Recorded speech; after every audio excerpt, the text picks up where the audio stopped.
তুমি কান্ডারি সবচেয়ে বড় আমার খোদা, তুমি কান্ডারি সবচেয়ে বড় আমার খোদা, তুমি কান্ডারি সবচেয়ে বড় আমার খোদা। দেখাও মোদের তোমারি পথের সঠিক দিশা, দেখাও মোদের তোমারি পথের সঠিক দিশা, চলতে যেন পারি মোরা ঠিক পথে সর্বদা। তুমি কান্ডারি সবচেয়ে বড় আমার খোদা।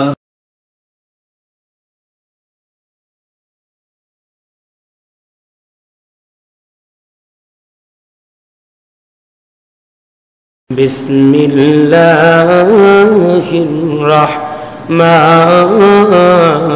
الرحيم واستعينوا بالصبر والصلاة وإنها لكبيرة إلا على الخاشعين الذين يظنون أنهم ملاقو ربهم وأنهم إليه راجعون. وقال رسول الله صلى الله عليه وسلم اعبدوا الله كأنك تراه فإن لم تكن تراه فإنه يراك. وقال عليه الصلاة والسلام ذاق طعم الإيمان رضيت بالله ربا وبالإسلام دينا وبمحمد صلى الله عليه وسلم نبيا ورسولا. وقال تعالى في شان حبيبه ومحبوبه إن الله وملائكته يصلون على النبي يا أيها الذين آمنوا صلوا عليه وسلموا تسليما. সকলে মুহাব্বতের সঙ্গে দুরূদ ইব্রাহিম পড়ি। আল্লাহুম্মা সাল্লি আলা মুহাম্মাদিন ওয়া আলা আলি মুহাম্মাদ কামা সাল্লাইতা আলা ইব্রাহিম ওয়া আলা আলি ইব্রাহিম ইন্নাকা হামিদুম মাজিদ। আল্লাহুম্মা বারিক আলা محمد وعلى آل محمد كما باركت على إبراهيم وعلى آل إبراهيم إنك حميد مجيد. بلغ العلا بكماله كشف الدجى بجماله حسنت جميع خصاله صلوا عليه وآله. وہاں کے حب سے حب نبی ہے قل إن كنتم تحبون گواہ ہے. এটা খুলে দেন। وہاں کے حب سے حب نبی ہے قل إن كنتم تحبون گواہ ہے. ہم سراتوں ہم صراط مصطفیٰ در تمامی حال کن اتباع. بلغ العلا بکمالہ کشف الدجى بجمالہ حسنت جمیع خصالہ صلوا علیہ وآلہ. اتباع سنت خیر البشر اتباع سنت خیر البشر گیر لازم تابعی اے فسار. من احب سنت قول رسول من احب سنت قول رسول مردائے کا نامائی ہم کن قبول. بلغ العلا بکمالہ كشف الدجى بجماله حسنت جميع خصاله صلوا عليه وآله তুমি না হলে এই ধরাতে কিছুই হতো না ও গো রাসূল তুমি যে ওই দূর আরবের তুমি যে ওই দূর আরবের মদিনারি বুলবুল বালাগাল উলা বিকামালিহি কাশাফাত দুজা বিজামালিহি হাসুনাত জামিউ খিসালিহি সাল্লু আলাইহি ওয়া আলিহি উপস্থিত বাবার বয়সী সম্মানিত মুরব্বিয়ান ইকরাম হযরতে সাদ বিন আবি ওয়াক্কাসের মতো ইমানদার যুবক ভাইয়েরা পর্দার আড়ালে অত্যন্ত সম্মানিতা ধর্মীয় মা ও বোনেরা বিশ্ব মালিকের দরবারে অগণিত লাখ কোটি শুকর আদায় করছি যে মহান মালিক আমাদেরকে শাবানের তৃতীয় জুমায় আল্লাহর ঘর মসজিদে আমাদেরকে আসার এবং বসার মতো দুই পাশে দরজাটা খুলে দেন লকগুলি খুলে দেন আটকাচ্ছেন কেন বারবার যে মালিক আমাদেরকে দয়া করে মেহেরবানি করে বড় কষ্ট করে আল্লাহ রাব্বুল আলামিন আমাদেরকে আল্লাহর ঘর মসজিদে আল্লাহ তাআলা আমাদেরকে বসার মতো আসার মতো তৌফিক দান করছেন এজন্য ওই মালিকের দরবারে সকলেই দিল খুলে শুকরিয়া আদায় করি শুকরগুজার হই সকলেই পড়ে নেই আলহামদুলিল্লাহ আল্লাহ রাব্বুল আলামিন আমাদেরকে সামনে একটা মাস দিতেছেন যে মাসটা অত্যন্ত দামি মাস আমরা গত রবিবার শাবানের 15তম রাত্রি আল্লাহর ইবাদতের মধ্যে কাটিয়েছি আল্লাহ রাব্বুল আলামিন আমাদেরকে সামনে রমজান মাস দিতেছেন এই রমজান পর্যন্ত যদি আমরা হায়াত পাই আল্লাহর রাসূল বলেন কোন ব্যক্তি যদি রমজানের একটা মাস হায়াত পেয়ে যায় আর রমজানের একটা মাস 30টা রোজা রাখতে পারে এবং তারাবি আদায় করতে পারে তো আল্লাহ রাব্বুল আলামিন ওই ব্যক্তির পিছনের জিন্দেগীর সব গুনাহ মাফ করে দিবেন শুধু তাই না আল্লাহর নবী বলেন আস-সাওমু লি ওয়া আনা আজজি বি রোজা আমার জন্য আমি আল্লাহ রাব্বুল আলামিন এই রোজার প্রতিদান নিজ হাতে দিব সুবহানাল্লাহ সুবহানাল্লাহ এজন্য এটা অত্যন্ত দামি একটা বিষয় যে আল্লাহ রাব্বুল আলামিন সামনে আমাদেরকে রমজান মাস দিতেছে কিন্তু এই রমজান মাস আসার পরও অনেকে আমরা ইবাদতের মধ্যে কাটাতে পারি না মজা লাগে না রোজা রাখতে প্রত্যেকটা জিনিস করার মধ্যে মজা থাকা লাগবে খেলোয়াড় খেলে মজা না পেলে কি খেলতে পারবে কি বলেন খেলতে পারবে সাকিব আল হাসান ছক্কা মারে মজা পায় জন্যই তো মারে কি বলেন ঠিক কি না তারপরে কেউ আছে অভিনয় করে মজা পায় অভিনয় করে কেউ আছে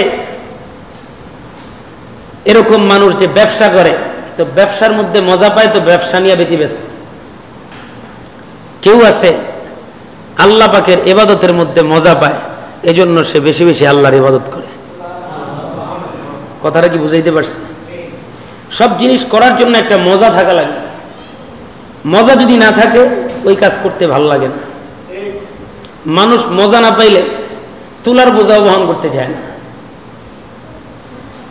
কারণ পাথরের বোঝাও যে মানুষ বহন করে এর মধ্যে একটা মজা আছে কয় কেমন কয় যে সে জানে এই ভারী পাথর টানার পরে তারে 500 টাকা কসকসে নোট দেওয়া হবে সারাদিন পরে এই যে দেখবেন ডিউটিসে 6 তলা বিল্ডিং এর ঢালাইগুলি টানা হয় তো আপনি আমি চিন্তা করি এই 6 তলা কিভাবে বায় তাও তো একবার বাইলে কথা ছিল ঢালাইগুলি শেষ না হওয়া পর্যন্ত একটা ছাদ কমপ্লিট না হওয়া পর্যন্ত বারবার বারবার একবার উঠতেছে একবার নামতেছে ওরে জিজ্ঞাসা করেন কি মজা আছে এর মধ্যে তো বলবে সারাদিন পরে ঢালাই টানার পরে আমি 1000 টাকা হাজিরা পাবো কি ঠিক কিনা বলে মাটি কাটে তো দেখবেন মাটি কাটতেছে ঘেমে যাচ্ছে তো এই যে মানুষ কষ্ট করে এর মধ্যে একটা মজা আছে কয় মজা কি দুনিয়ার কিছু টাকা পয়সা তার হাতে আসবে সারাদিন পরে সে কিছু টাকা পাবে হাতে এই মজায় তার এই কষ্টটা এখন আর কষ্ট মনে হইতেছে না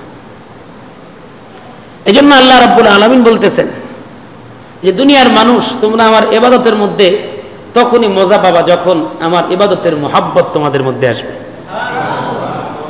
ইবাদতের মহাব্বত যতক্ষণ পর্যন্ত না আসবে ততক্ষণ পর্যন্ত রোজা রাখলে মজা লাগবে না। রোজা রাখলে এটা কষ্ট মনে হবে, চিন্তা হবে আরে কখন খাবো কখন খাবো। আর যে মহব্বত নিয়ে রোজা রাখবে ও চিন্তা করবে যত বড় দিনই হোক না কেন, কিন্তু আল্লাহ রাব্বুল আলামিন আমি তো তারে মহব্বত করি, তার জন্য আমি সব কষ্ট করতে রাজি। ঠিক কিনা বলেন? মানুষ বিবির সন্তুষ্টির জন্য কত না কষ্ট করে যার শেষ নেই। সন্তানদের একটু সুখে রাখার জন্য মানুষ কত কষ্ট করে। এর কারণ কি? বিবির মহব্বতের জন্য। বিবি কইছে রাত্রিবেলা মুরগি নিয়ে আইবা, রাত্রে 10টার সময় মুসলিম বাজার গেছে। কিসের জন্য? বিবির মহব্বত দিলের মধ্যে আছে, এজন্য মুসলিম বাজার যাইতেও কি লাগে না, কষ্ট লাগে না। তো আল্লাহর মহব্বত যাদের মধ্যে আছে এদেরও রাত্রে 3টা বাজে ওইটা তাহাজ্জুদ পড়তেও কষ্ট লাগে না। আর আল্লাহর মহব্বত যার মধ্যে নেই ওরা যদি কোন যে আসরের নামাজ পড়তে তাহাজ্জুদ তো দূরের কথা, এটা ওর কাছে কষ্ট মনে হয়। কারণ মহব্বত না থাকলে তখন ওই মানুষ কি করতে পারে না, ওই মানুষ তখন আল্লাহর ইবাদত করতে পারে না, মজা লাগে না। এজন্যই তো কবি বলছেন আজ মুহাব্বত শাহে বান্দা মিশাওয়াদ, আজ মুহাব্বত মুর্দা জিন্দা মিশাওয়াদ। ও দুনিয়ার মানুষ, আল্লাহর মহব্বতে মরা দিলগুলি জিন্দা হয়ে যায়, আল্লাহর মহব্বতে মানুষ মুকুটবিহীন সম্রাট হয়ে যায়। আল্লাহর মহব্বত এমন এক জিনিস যে মরা দিলগুলি জিন্দা হয়ে যায়। আবার আল্লাহর মহব্বত কখনো কখনো মানুষকে মুকুটবিহীন সম্রাট বানায় দেয়। রাজত্ব নাই, সম্পদ নাই, তবুও মানুষটা বড় সুখী। এর কারণ কি? এর কারণ একটাই, এর কারণ শুধুমাত্র একটাই। সেটা কি? সেটার কারণ হইল ওই ব্যক্তি ইবাদতের মধ্যে মজা পায়, ওই ব্যক্তি দিলের মধ্যে শান্তি পায়। এজন্য আমরা ইবাদতের মধ্যে যাতে মজা পাইতে পারি, নামাজের মধ্যে যেন মজা পাইতে পারি, রোজার মধ্যে যেন মজা পাইতে পারি, এর আগে আল্লাহর মহব্বত দিলের মধ্যে আনতে। স্ত্রীকে যেমনি ভালোবাসি, সন্তানকে ভালোবাসি, বাপ মাকে ভালোবাসি, তো আল্লাহ রাব্বুল আলামিনকেও এর থেকে বেশি ভালোবাসতে হবে। এর থেকে বেশি ভালো না বাসতে পারলে মুমিন হতে পারবে না। কেমন ভালোবাসা ছিল সাহাবায়ে কেরাম! আল্লাহু আকবার। হাদিসের মধ্যে আসছে কাআন্না রুউসিহিম আত-তায়র। সাহাবায়ে কেরাম যখন নামাজ পড়তেন মনে হতো যে তারা এক একটা গাছ আর তাদের ঘাড়ের মধ্যে পাখি বসে আছে। একটা গাছ যেরকম ভাবে নড়াচড়া নাই, এর মধ্যে পাখি বসে। সাহাবায়ে কেরামের নামাজের দৃশ্য ছিল যে কেমন যেন তাদের ঘাড়ের উপরে পাখি বসছে আর তারা স্থিরভাবে দাঁড়ায় আছে। এজন্য আল্লাহ রাব্বুল আলামিন বলেন সূরা বাকারার 45 এবং 46 নম্বর আয়াতের মধ্যেও, দুনিয়ার মানুষ আমার মহব্বত যদি চাও, আমি আল্লাহ পাকের ইবাদতের মধ্যে যদি মজা চাও রে বান্দা, তাহলে আমি আল্লাহ তোমাকে সূত্র বলে দিলাম আমার মহব্বত কিভাবে হাসিল হবে। আল্লাহ রাব্বুল আলামিন বলেন ওয়াস্তাঈনু বিস-সাবরি ওয়াস-সালাহ ওয়া ইন্নাহা লাকাবীরাতুন ইল্লা আলাল খাশিঈন। আল্লাহ রাব্বুল আলামিন বলেন তোমরা আল্লাহর কাছে সাহায্য প্রার্থনা করো সবর এবং নামাজের মাধ্যমে। বান্দারে যদি মুসিবতের মধ্যে পড়ে যাও, দুনিয়ার কোনো বিপদের মধ্যে পড়ে যাও, তাহলে আল্লাহর সাহায্য চাও নামাজ এবং সবরের মাধ্যমে। কিসের মাধ্যমে আল্লাহ সাহায্য চাইতে হবে? নামাজ এবং ধৈর্য, এর মাধ্যমে আল্লাহ পাকের সাহায্য চাইতে হবে। স্ত্রী অসুস্থ হয়ে গেছে, চিকিৎসা করবার মতো ক্ষমতা নাই, নামাজে দাঁড়ায় যাও, ধৈর্য ধারণ করো, পেরেশান হয়েও না, আত্মহত্যার পথ বেছে নিও না, পেরেশান হয়ে মাথাকে দেয়ালের সঙ্গে টাকায়ও না, বরং আল্লাহর সামনে নামাজ আদায় করো আর ধৈর্য ধারণ করো। আল্লাহ রাব্বুল আলামিন বলতেছেন একমাত্র আল্লাহর সাহায্য পাওয়ার রাস্তা হইল সবর আর নামাজ। আল্লাহর সাহায্য পাইতে হলে সবর করতে হবে, ধৈর্য ধারণ করতে হবে। ইহুদি বেঈমানরা কিছু হইলে আত্মহত্যা করে, আর আমাদের এখন বাঙালিদের মধ্যে কিছু কিছু মহিলা পুরুষের মধ্যে এই রোগ ঢুকছে, যখনই কোনো মুসিবত আসে তো আত্মহত্যা করে। গতকালকের পত্রিকায় দেখলাম এক মহিলার স্বামী 7 বছর যাবৎ বিদেশে গেছে, খোঁজ খবর নেয় না, এই জন্য একটা ছেলে একটা মেয়ে সহ সুন্দর করে আত্মহত্যা করছে। লাভ হইল কি? আরে মইরা তো শান্তি পাওয়া যাবে এমনটা তো আল্লাহ বলে না যে তুমি মেরে যাও। স্বামী খোঁজ নেয় না, কিয়ামতের ময়দানে আল্লাহ তাআলা ওই পুরুষে ধরবে। এই ছোট্ট ছোট্ট মাসুম বাচ্চাগুলোর জন্য আল্লাহ তোমার স্বামীরে ধরতো, তুমি কি লেগে আত্মহত্যা করলা? তুমি কষ্ট করে পর্দাপর্শিদার সঙ্গে যদি কাজ করেও জীবনটা বাঁচাইতে হইতো, বাচ্চাগুলা নিয়ে মানুষ করে যদি এতিমগুলারে মানুষ করতা, আল্লাহ তাআলা তোমার জান্নাতের ফয়সালা করে দিত। কিন্তু সেই রাস্তা না করে আত্মহত্যা করছে। তার মানে কি? কোরআনের থিওরি জানা নাই, পথ আদর্শ কোরআনের আলো জানা নাই। কোরআনের আলো ছাড়া তো মানুষ আলো খুঁজে পাবে না। আমি তো গত 2 জুমা আগে বলছিলাম, ডেল কার্নেগি একজন বিখ্যাত লেখক, যিনি মানুষের সুখের সূত্র লিখছে। তো এটার মধ্যে লেখা শেষ পর্যন্ত সারা জীবন মানুষের সুখের থিওরি লেখা, নিজেই আত্মহত্যা করছেন, সুখ পান না। তার মানে কি? তার থিওরিগুলি সঠিক ছিল না, এজন্য নিজেই বাঁচতে পারে না দুনিয়াতে। সারা জীবন মানুষ কিভাবে আত্মহত্যা না করে বাঁচতে পারে এই থিওরি লেখা, নিজেই আত্মহত্যা করে বসছে। আর আমার নবী এমন থিওরি দিয়ে গেছেন, কিয়ামত পর্যন্ত মানুষ যদি হাজারো মুসিবতের মধ্যে পড়ে আর নবীর থিওরিগুলিকে সামনে রাখে, ওই মানুষের কাছে মনে হবে যেন কোনো বিপদই আসে। আল্লাহু আকবার। হযরতে ইব্রাহিম নবীর এক সন্তান ছিল, ছেলে সন্তান। 1 মাস হায়াত পেয়েছে, 30 দিন পরে মারা গেছে। মারিয়া কিপ্তিয়ার রাসূলের একজন স্ত্রী, তো তার গর্ভেই বাচ্চাটা আল্লাহ দান করেন। চেহারা একেবারে নবীর মতো দেখতে হয়েছিল। তো 30 দিন পরে হঠাৎ করে হযরত ইব্রাহিম ইন্তেকাল করছে। আল্লাহর নবীর কাছে একটা সাদা কাপড় জড়ায়া মারিয়া কিপ্তিয়া তিনি আল্লাহর রাসূলের কোলে দিলেন, বললেন, আপনার ইব্রাহিমকে যে আল্লাহ দিছিলেন ওই আল্লাহ উঠায় নিয়ে গেছে। আল্লাহর হাবিব কোলে নিয়া অনেকক্ষণ বাচ্চাটার চেহারার দিকে তাকালেন, চোখের পানিগুলো ছেড়ে দিলেন, এরপরে বললেন, আলহামদুলিল্লাহ। পারবেন বলতে আলহামদুলিল্লাহ এই অবস্থায়? আজকে আমাদের মহিলাদের তো অবস্থা হলো, বাচ্চা মারা গেছে, আল্লাহ আর কারোরটা দেখলা না, আমারটারে দেখলা। আর আমাদের অবস্থা হলো যে বুক চাপড়ায়, কপাল চাপড়ায়, এরপরে কান্নাকাটি। অথচ দিছেন কে? তো যে আল্লাহ দিছেন ওই আল্লাহ যেহেতু নিয়া খুশি, তাহলে আমি কেন খামাখা কান্নাকাটি করে আল্লাহরে পেরেশান করতেছি? কারণ নিজে পেরেশান হইতেছি। এজন্য আল্লাহর হাবিব নীরবে অনেকক্ষণ কাঁদলেন, চুমু খাইলেন হযরত ইব্রাহিমকে, এরপরে সুন্দর করে জানাজা পড়ে দাফন করলেন। আর বললেন, মারিয়া কিপ্তিকে স্ত্রীকে ডেকে বললেন, তুমি সবর করো, আল্লাহ রাব্বুল আলামিন তোমাকে এই সন্তানের উসিলায় আল্লাহ জান্নাত দান করবেন। ছোট্ট ছোট্ট বাচ্চাগুলি যারা মারা যায়, আল্লাহ রাব্বুল আলামিন এর বিনিময়ে তাদেরকে কি দান করবেন? সওয়াব দান করবেন। আল্লাহ রাব্বুল আলামিন তাদেরকে নেকি দান করবেন। এজন্য আমরা যদি সবর করতে পারি, মৃত্যুর পরে আল্লাহ তাআলা যে সমস্ত পিতামাতা ছোট্টবেলা সন্তানকে হারিয়েছিল, ছোট্ট ছোট্ট বাচ্চাগুলি জান্নাতের গেটের মধ্যে দৌড়াদৌড়ি করবে, তো আল্লাহ বলবে বাচ্চাদেরকে তোমরা জান্নাতে যাও। আল্লাহ রাব্বুল আলামিন বলবেন, না, আমাদের পিতামাতা কোথায়? আমরা এদেরকে ডাকতে পারি নাই, মায়ের দুধ প্রাণ ভরে পান করতে পারি নাই, আল্লাহ এর আগেই তুমি আমাদেরকে নিয়ে আসছো, এখন মারে আর বাবারে দাও, দুইজনে নিয়ে এরপরে তোমার জান্নাতে যাও। আল্লাহ তাআলা বাচ্চাদের সঙ্গে তখন পরীক্ষা করবেন, বাচ্চাদের সঙ্গে আল্লাহ রাব্বুল আলামিন একটু পরীক্ষা করে দেখবেন যে ওরা ওদের মাকে বাবাকে চিনে কিনা। আল্লাহু আকবার।